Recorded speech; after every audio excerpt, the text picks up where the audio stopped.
So the reason it was an L, because when you open a new account, it lowers your average age. And when it lowered the average age and it had utilization on it, his score dropped 30 points. Wow. And we're in the middle of the process to get funding, and he wants 150K. So my lesson learned was to fund your clients just as fast as possible before they do some dumb shit. No. Welcome to Entrepreneurhood, where we break entrepreneurship down into 3 simple pillars: business, lifestyle, and motivation.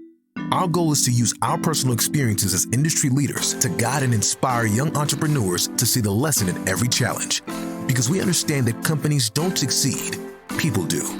Now, welcome the leaders of Entrepreneurhood, Lakim and KB. Welcome to the neighborhood. You got your boy Lakim in the building, and I got my brother KB in the building with me.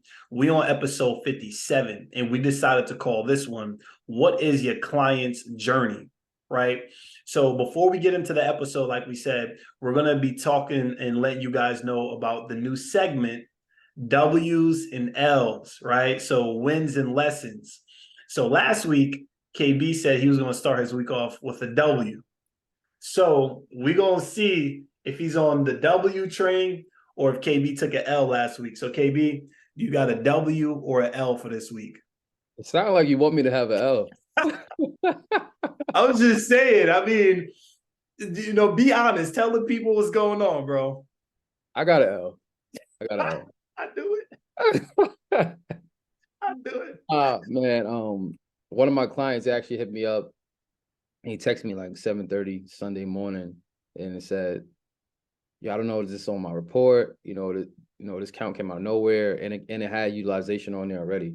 There's a count for $4,000 limit, and it was used up 60% already." Wow. And he said, "I think there's got to be fraud."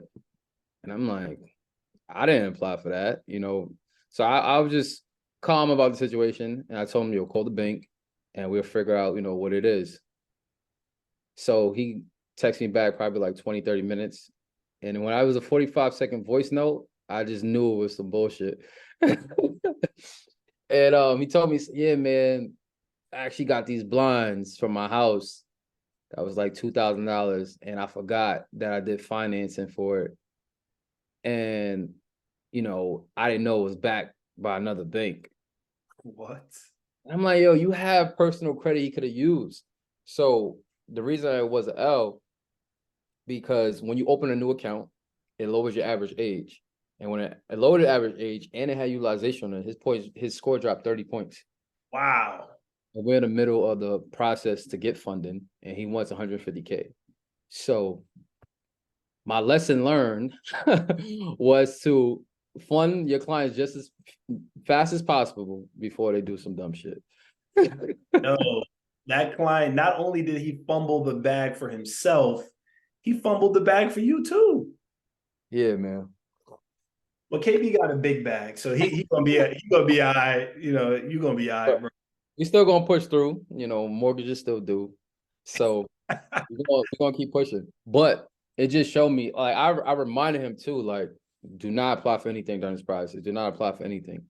And he did this in September because it just hit in October, and he forgot about it. So all future clients out there, do not try to find a way out. If you don't buy anything, don't even get a library card. Let me know, ask me, and I'll let you know if it's a go or not. But yeah, that was my lesson learned for the week. So there you have it. Yeah, I'm sorry to hear that, bro, because this week your boy started with a W, man. That's how I'm feeling. So this week, last week I took an L because I was trying to figure out just how to get more leads. And this week, success loves speed. So this week was just all about implementation, perfecting my offer, hiring the right people and pieces to my team to create that grand slam offer.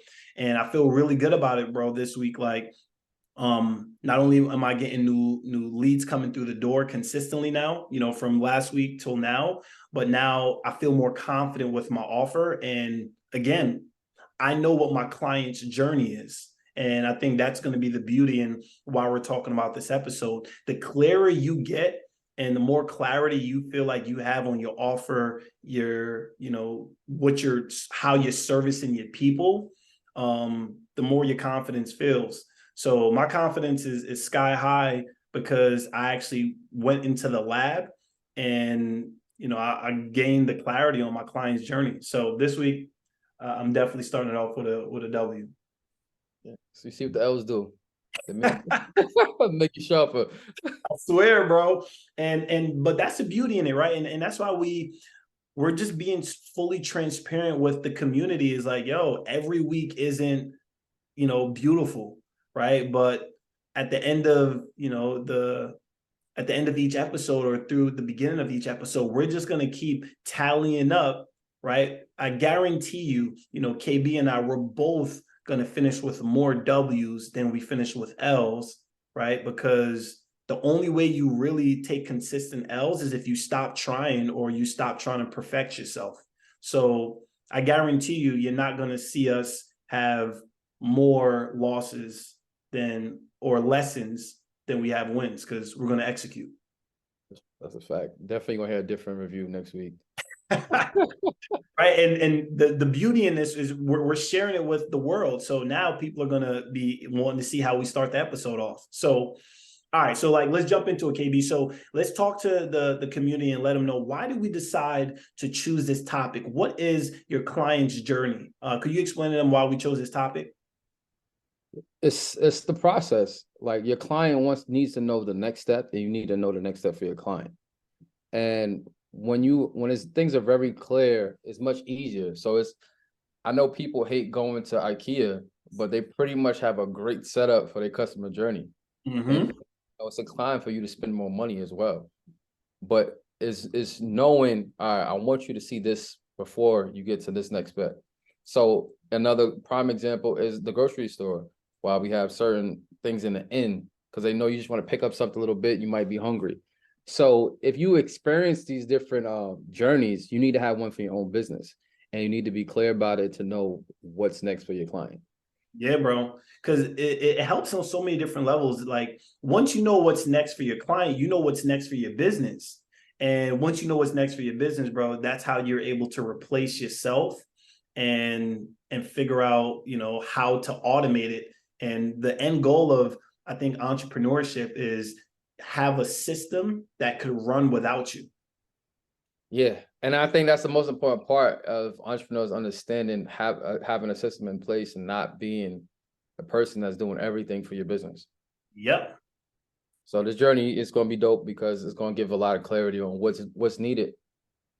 So let's talk about that, like what, that angle right there, bro. So with customer journey, your client's journey, with you coming from the personal training industry and now you're in the funding industry, do you feel like you always had a clear journey in both aspects of fitness and in the financial literacy industry? Like, what's been your evolution in your customers' journeys?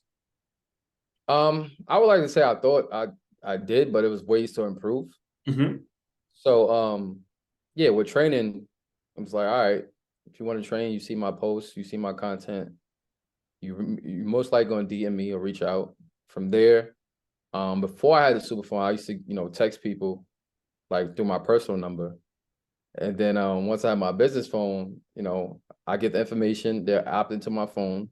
After they opt into my phone, and answer my qualifying questions. If they don't answer those qualifying questions, then most likely they'll never was training with me. And then from there, figure out what their goals are. That's what, consists of. Figure out, they'll send pictures of how they currently look and what they want to go after. So I want everything to be clear about this is what's going on. And then when it came down to it, it's like, all right, how soon do you want to start? And then they say that a lot, bro. Like I feel like that's like your famous closing statement is like, how soon do you want to start? Yeah, because I got to figure out if you're going to onboard or not, especially with training, because it's like I have a certain cap of how many people I could have.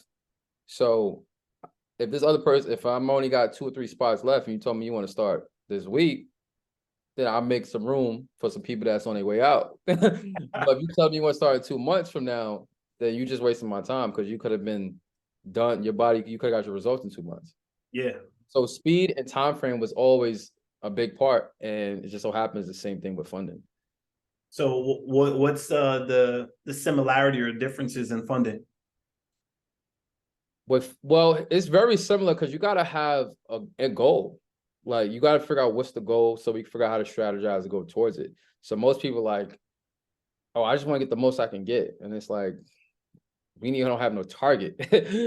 Yeah. Because if I give you 100,000, you just keep being around, lingering for more. And now I'm just wasting time with a customer, just dragging on. So I want to make sure you're efficient about where you want to go to. We're going to get to where you want to or more.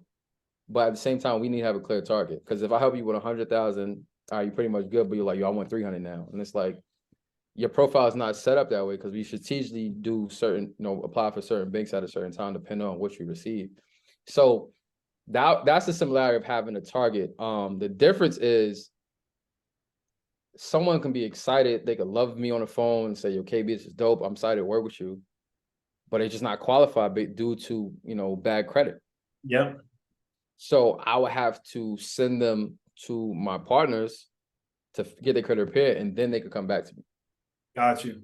So with training, it's like, I love this, or I just don't have the money.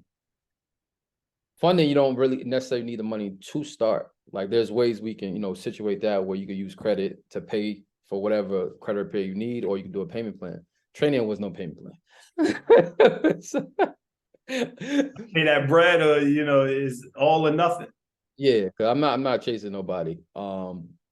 And towards the end, I did like Stripe automatic payments, and that worked out pretty well. But at the same time, it's like I need to know if you're serious enough, if you all in. So those are the main two differences in celebrities that I could think of right now. When it comes down to your customer journey. And it's interesting, right? So as I think about that, and I think about when I ran my sales company, and now with me doing online coaching, having that journey really gives you clarity, right? When I had my sales company and I was figuring out what my employee journey was, right? Because that's my employee was my client. And it really started from, the interview process. So it started from the preliminary interview. Then it went to the second round interview. Then it went to the third round interview. Then after that, then they have orientation. Then they have their first day of training, right? And then that journey was very a clear path, right? They don't get paid for none of that. Huh? They don't get paid for none of that. For the interviews, no. Why would I pay you to interview you? No, so definitely not. Definitely not. They don't get paid for the interviews. And it's 3 rounds of interviews where it's in person back in the day. So that was tough. And then orientation, you don't get paid for orientation either. But right, if you make it through training, I'll give you $100. You just got 4 days of work from me. No, I mean, that's the thing. When you start an entry level, everybody got to earn their stripes somehow. Don't forget KB. KB, when he started, I think sometimes he forgot he used to train for how much? $6. That's what I'm saying, right? I was paying him more than $6. Bro, that was 2013 though. Well, we digress, right? So the thing was, I knew my employee journey, right? My employee journey, they knew what to expect because I had it mapped out. So that kept me afloat. That kept the employee direction very clear. And my other employees knew what to do when we onboarded a new employee. So that was very smooth. And then it's the same thing when it comes to my online coaching business, right? With the online coaching business, it required a lot more thought process because I'm kind of creating something from scratch, and I needed to figure out what my client's journey was. So that just helped me figure that out. It's like, all right, I got to do my sales call with them. I got to, assess them. Then I got to onboard them. Then I got to collect the invoice. And then after we do the invoice, they got to schedule their first set of calls. So every business, every successful business has a clear client journey. And I feel like that's where most entrepreneurs, they miss a big opportunity. I got a question. So did you let them know like step by step, or you gave them a full layout of what's gonna happen? Uh, what business are you referring to? The sales business or the coaching? Themselves. Yeah, nah. So we had a training folder, and with the training folder, like on their first day after they accept the position, if they accept the position on the third round interview, then it was like, all right, your orientation starts on this day. And then once orientation came, we gave them like a training folder that mapped out what their next 2 weeks was going to look like. So it eliminated that uncertainty. Okay. So after the first interview, you tell them like, yo, you got 2 more interviews before you qualify. Yeah, 100%. What was their response? Um, they were like, okay, I'm gonna prove myself, because how you do the interview process when you're interviewing a lot of people is, you use all of the impulse factors. You kind of, you implement scarcity, you implement a fear of loss, and I know how to provoke certain emotions, and it was beautiful, bro. Like, and I was Very manipulative again. you just got to know. So the thing is, the sales process is a lot of emotion driven decisions, right? Interviewing. And the more you're in the game, the more you understand it's just all emotion. And bro, I just mastered how to poke at different emotions. So I got my desired outcome more times than not. So, same question for you. How is it different now with the coaching? I think the difference with coaching and sales, the sales company, is the commitment level, right? The commitment level is completely different. So with interviewing an employee and creating an employee journey is different, because they're looking for a job, and they're still feeling things out to see if it's a good fit. Now with the coaching business, that initially happens, right? But that process is very short, because it's like, all right, I speak to them, they see if I'm the right coach for them, I see if they're the right client for me. But once that invoice is paid, we married for the next couple of months. And if you decide to back out, you don't get your bread back. So I've never had knock on wood, I've never had someone ask me for a refund once they started my coaching process, because the vetting process is so strong in the beginning. We know if we want to work with each other from that initial sales call. Yeah, no, that's definitely important. I think literally the thing that I think people forget about the skill set is literally like writing this process out. Mm. Like not in your phone, not on your laptop, like literally writing out pen to paper. And that's something that we both do. And I think that helps because it's a natural feeling of knowing like what's next. And for me, I got a whole bunch of graphs in my notebook, like so many diagrams of everything that needs to be done. And then I bring it to the computer, and then I have my VA, Miriam, she'll, create something.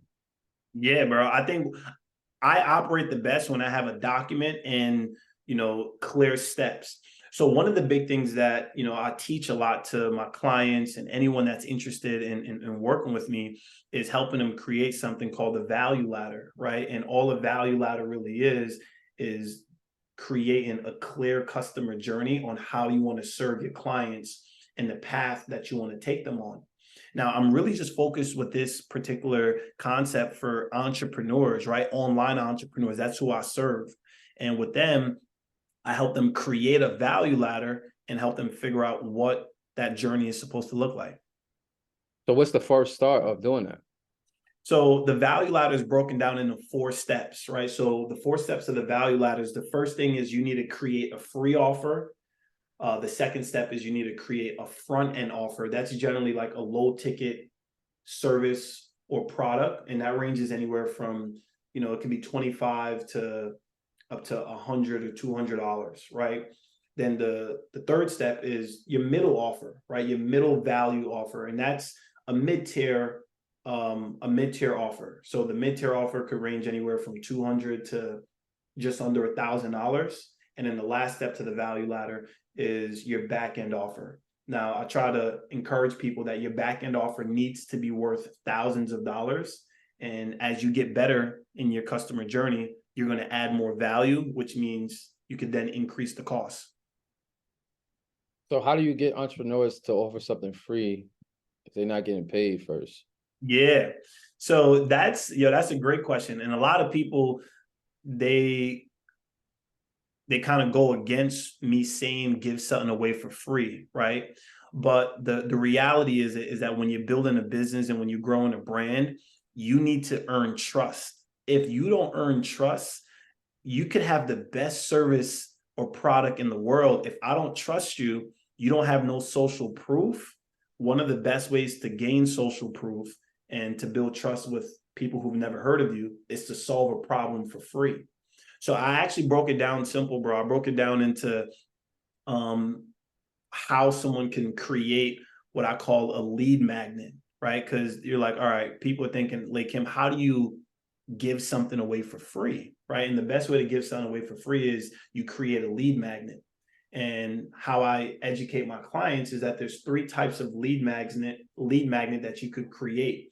One lead magnet, the ultimate goal of it is to help reveal a problem, right? The second lead magnet is where you give a sample or a trial.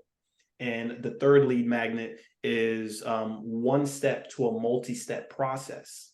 So I kind of walk entrepreneurs how to build a lead magnet that follows one of those 3 steps. Because if you could solve something, at a high level, people trust you, and then you build that reciprocation where they're like, yo, you did this for me. Now, whatever that next step is, I'll pay whatever it is, because I can't believe you gave me this, something that I was actually willing to pay for. And what's one of your free offers?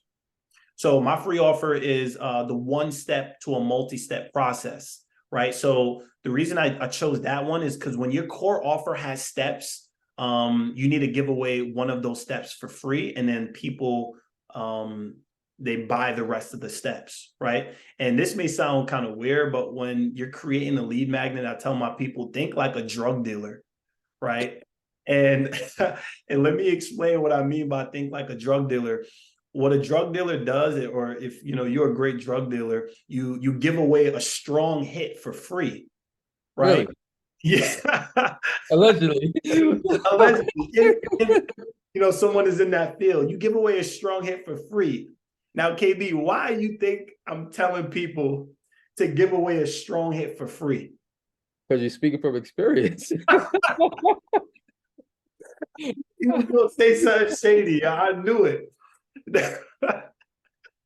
You would like your customers to come back, right? Exactly. Yeah, see, and I like how KB's playing like, maybe this is no. You knew exactly where I was going, right? And the best reason of why I use that analogy is not from experience, but it's for the connection, right? When you give away something, the strong hit for free, you get people hooked, and then they want to come back, right? Now, you don't want to dilute a free thing, because if you dilute something, or you give a crappy or a fluffy lead magnet that doesn't really solve a problem, people are gonna connect that crappy, diluted, fake solution you gave them to your core offer. And if your free offer sucks, then your core offer is going to be just as trash. And you learned this in college. Nah, I learned that, from experience. From experience building a business and growing up in Queens. But I learned how to take the different aspects of seeing things and saying, yo, like, how could I make this into a business that's legal, that people want? And that's it. Okay. So after they come back, what's the next step for them? Then from there, it's, they pay for the next solution. So there's a cycle that I try to teach my clients that they want to do, right? The cycle goes problem, solution. So just think of a problem, solution, problem, solution, problem, solution. It's a full circle, right? And how I tell people when they're creating a lead magnet to solve a client's problem, they want to start by picking a problem that's narrow and meaningful, right? And how that problem solution circle goes is when you solve one problem, a new problem reveals itself, right? And that's any entrepreneur that could crack that code, they're going to build an amazing value ladder that takes their customers on a journey, because each problem you solve, it's revealing a new problem. So for example, one of the things that I help my clients do, one of my client, I'm helping her build her value ladder. And she was like, wait, Kim, I need help with figuring out how to, get more leads and people through the door. So I was like, what's a problem that you could solve? Because she's a motivational speaker. And she said, well, I want to help people find their purpose. I was like, all right, that sounds valid. That's, something that a lot of people struggle with. So what could we do? What's a problem that we could solve? And out of the 3 lead magnets, again, reveal a problem, samples and trials, 1 step to a multi-step process, she chose to go with the one that reveal a problem. And when you're revealing a problem, you want to think in the form of diagnosing someone, right? So when you reveal a problem, your audience has a problem, they just don't know it yet. And the lead magnet is supposed to work well when the longer you wait, the worse that problem gets. So what this client did was she said, like, Kim, I'm going to create a purpose assessment. And what is a purpose assessment is I'm going to have them fill out different questions to help them figure out, like, the direction of where their purpose lies. But at the end of that assessment is going to upsell them to her next offer, which is her front end offer. And her front end offer is going to really let them know, like, these are the big things that's stopping you from finding your purpose. So I love that value ladder because she's revealing a problem with her free offer, right? Helping people kind of know the direction of what their purpose is. But then when people feel like they kind of know what their purpose is, they're still naturally seeking more. So her next upsell is, here are the things that's stopping you from finding your true purpose. So you see, it's a problem cycle solution. And I think the best entrepreneurs, that's what they do. No, that's definitely an interesting take. So after she does that, what's the next step for her then? The next step is after they get the ebook, the next step would be a boot camp or like a mastermind group, right? Because then what she's going to do is she's going to have a bunch of people that they pay a certain set fee. And she's going to do like a 30-day boot camp of helping these people find their purpose. But then she's going to have, she's going to pair people up, right? She's going to have an open enrollment every quarter. So once a quarter. So she's going to make it scarce, and she's going to have that enrollment. And then the people that enroll in it, they're going to be paired up with each other, and she's going to be leading them through different exercise and activities to help them find their purpose. So that's her middle offer. And then I believe her back end offer, that final offer that she's trying to serve them at the highest level, is then being able to build a relationship with those people, which will open up her network for one of them to book her to speak to a bigger audience, whether that's a community, whether that's a school. So her value ladder is pretty built out. But the crazy thing was she didn't have one until her and I, hopped on a one-on-one call, and we created that entire value ladder for her, KB, in 45 minutes. Wow. So it went from no business model. It was just like Kim, I want to speak to people, like ET. I just want to motivate people. I'm like, all right, that sounds good, but people are not gonna pay you $10,000 to speak if they've never heard of you. And I think that's the biggest mistake, bro. So one of my other clients said that somebody reached out to him to, purchase his service, right? And his service costs like $5,000 or $4,000. And that was where he just jumped out the gate to get that person to purchase the service. And my client was like, Kim, I said no because I didn't trust him. Now, if he had, lower ticket services that led up to that $5,000 offer, I would have definitely probably gave this guy a chance. But he just jumped out the gate and said, yo, I have a service. It costs $5,000. Here's what I could do. And that's where a lot of entrepreneurs, they lose customers because they don't build no trust or rapport. And I also think too, people, just even for a simpler version is giving out free game in your content. Mm-hmm. So when you help somebody for free and you help them already, and it works, they automatically gonna, trust you to a certain extent because they took your advice and they're like, let me see if this works. So if something's work, you're gonna keep coming back for more. And I think people forgot about the value of giving the game because most people are like, if I give this away, then I have nothing else. Then you really don't got it then. And I think when you run out of, sauce, then I just shows you're not growing because there's another problem that needs to be solved. So you're thinking small. So when you think small, you don't have nothing else to give. You'll think with a scarcity mindset. I was just going to say that, like, anybody that is scared of giving away, their best advice, because of the fear that people should pay for it because they won't see the value in the next step, then it's like, you're not thinking with abundance. So what I thought of as I was building my value ladder and how I'm serving my clients is one of my most valuable things that I do for a client is create a value ladder for them. Because essentially what I'm really doing is I'm helping them build their business. Just before this call, I hopped on a one-on-one call with a client. She has a notary business. And she was like, Kim, I need help with building out the notary business. And literally, KB, before this call, we built out her value ladder where she was just providing a service to people. And we narrowed it down and we created a 4-step process. And she was blown away because she was like, yo, Kim, this is crazy. Like, now I feel like I have a business off of a service that was the only thing I was selling. Yeah, and she has a guided point and a target of where you need your client to go.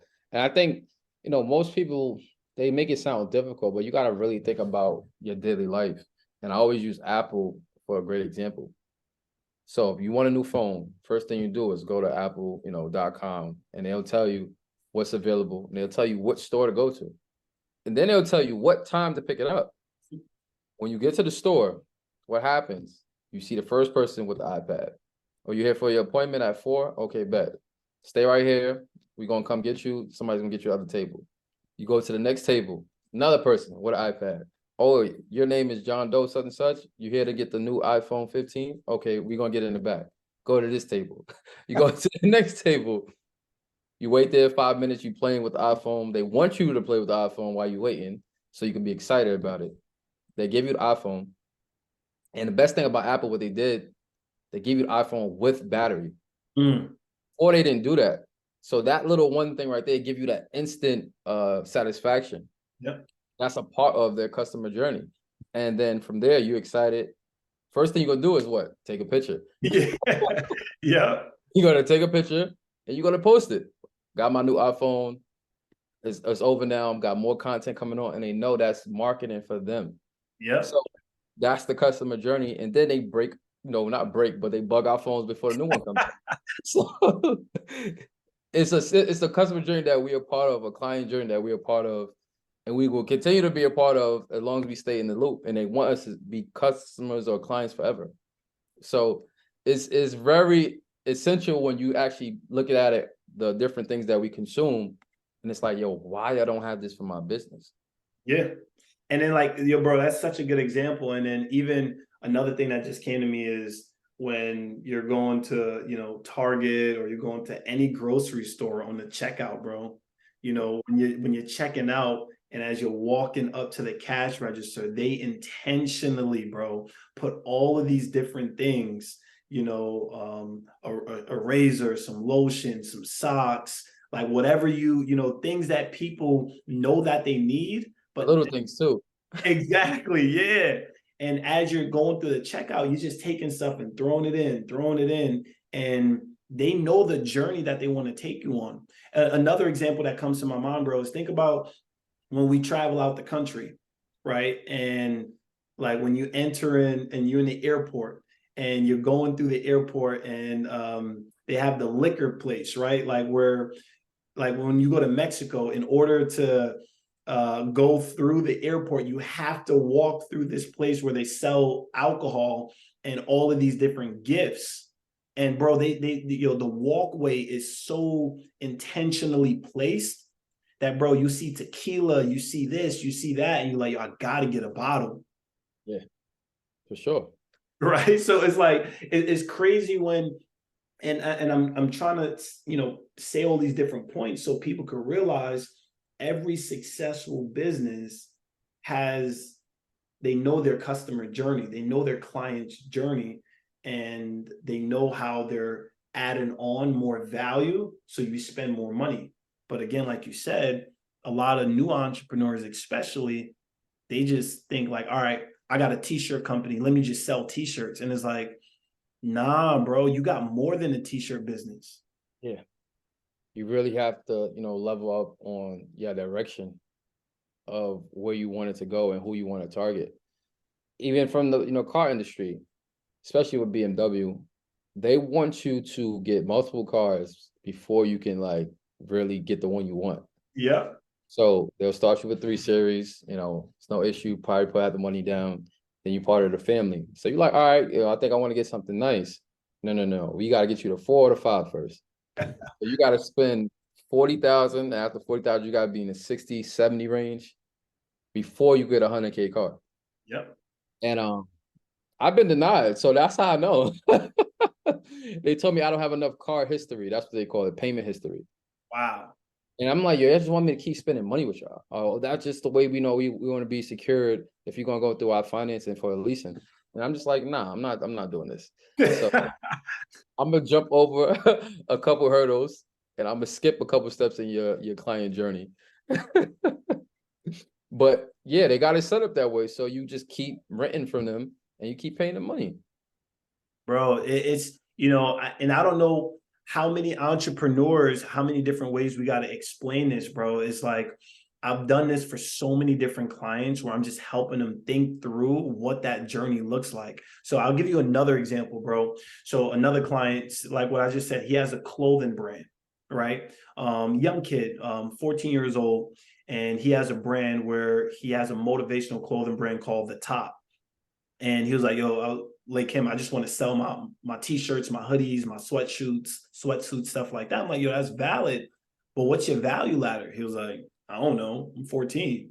Like, I'm not even thinking like that. But the fact that he was able to build a business that was profitable, I was very impressed. So I helped him build a value ladder. And here's how we did it, right? So remember, free, front end, middle, and then back end.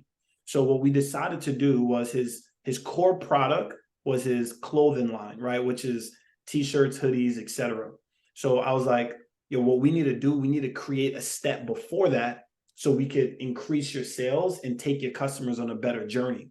So what I recommended for him was, I said, how about we create a free accessory that you could give away to your audience? He was like, I never thought of that. So we created 2 motivational wristbands that he gives away to his audience for free. But it's free, but cover the cost of shipping, right? So the shipping, let's say the shipping is $9, right, for the 2 wristbands, but it really costs him $2 to ship it. So every time he tells someone, go get my free wristband, just help me cover the cost of shipping, he's eating on those small margins. Yeah. But that accessory, it leads the client to want more, right? Because it's kind of like, you got to complete your outfit. What's the point of getting a wristband if you don't got a t-shirt or a hoodie to go with it? Yeah, if you're going to order a wristband, then you might as well order a t-shirt. That's what I'm saying, right? So it's like that add-on process.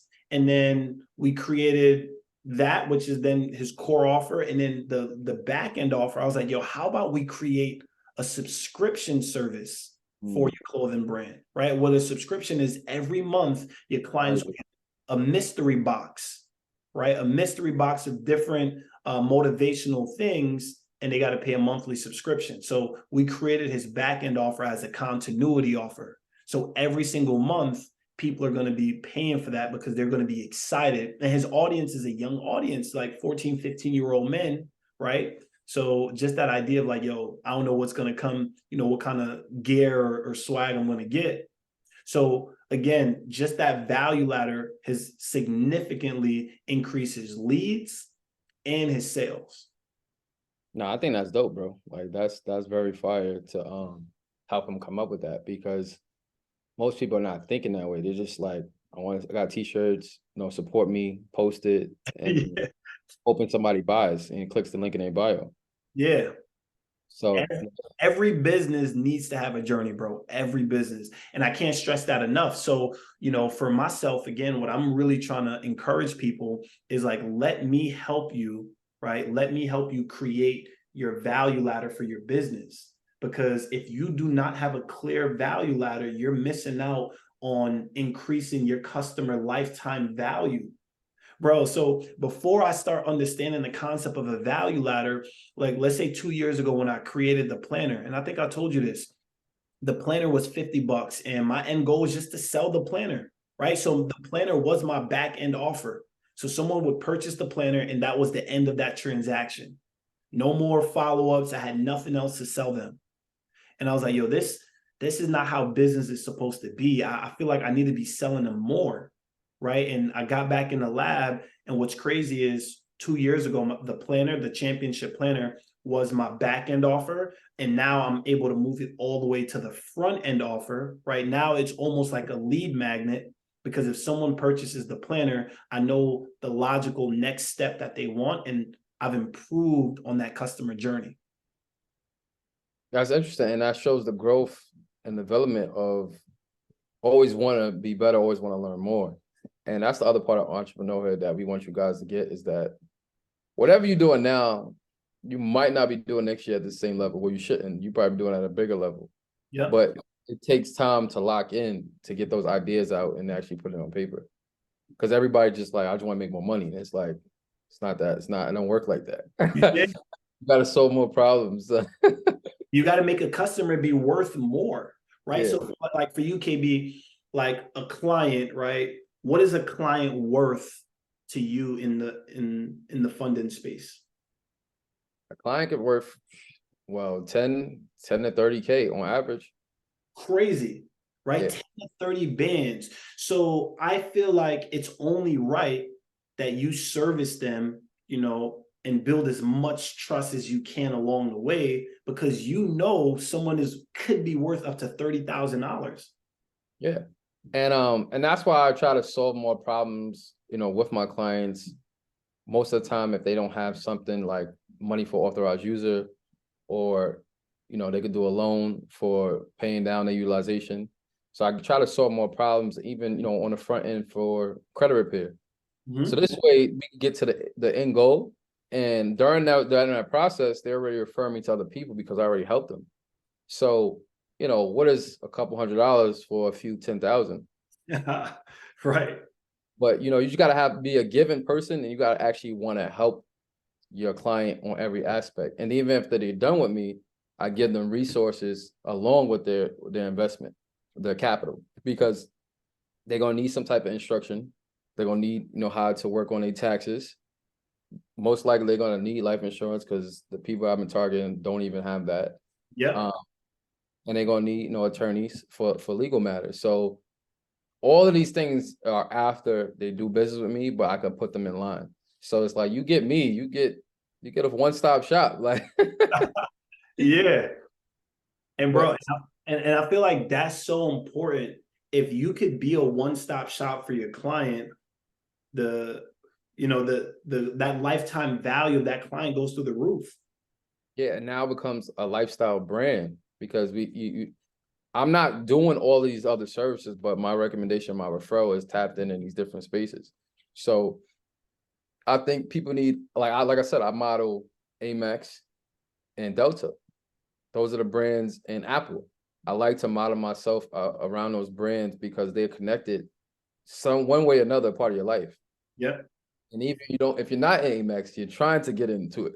Like, Yep. you come to me, and then I can help you get in there. Yeah. You want to be at the lounge. You want to skip the line. You want to wave at your friends when they in regular, you in pre-check. Like, you want to know what that feels like. I wanted to know. And once I got it, I said, I'm never going back. So it's really a way of life that you want to present your brand, but it's not going to start that way until you really start mapping out the journey where you can help your client in different areas. But you know, that's where I really take after those big brands. Yeah, bro. And like we always say is I think every single brand that has won, they know their customer journey and they've built, they've built a lifestyle around it. You know, another brand that I know you rock a lot is Overlook, right? You like the Overlook frames. For sure. Shout out to my guy, Marley. So much people think it's my brand. Yeah. Yep.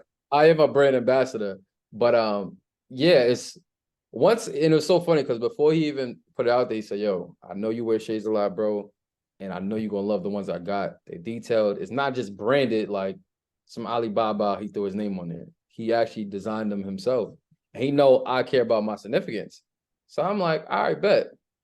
Ever since I put on the first pair, I'm always the top of each launch, buying 2 or 3 at a time. And it's so dope because it's really part of my trademark now. When people see me, like, yo, if I don't have shades on, people think something's wrong. Yep.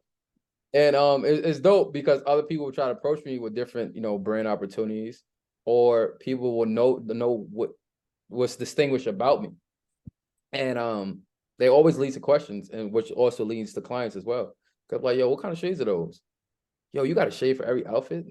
Like, yeah, what's the problem? You just so detailed. That's just how I carry myself.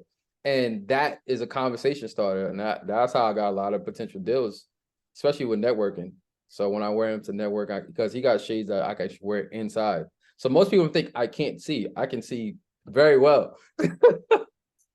Shout out to LASIK too. But I can see. So he got the technology where it's like, I'm really look cool and I'm in cool because I see everything.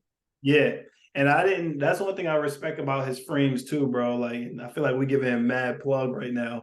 But like Overlook frames is really detailed because the frames that you could wear and see inside, I feel like that shit is I have not seen a lot of other, frames that you could look cool and actually see. Like I've had like Versace, Gucci frames, and I'm like, yo, I look good in them, but bro, in the nighttime I can't see. You know, if I'm indoor, I can't see. But Overlook it, it's like a healthy balance, bro. So, shout out to Marley, like you said, he's done a good job building his brand, right? And I'm sure he has, a journey as well on how he takes his clients because he's probably doing it with relationships, affiliates, partnerships, and there's a lot of different ways of how you could grow your brand. Yeah.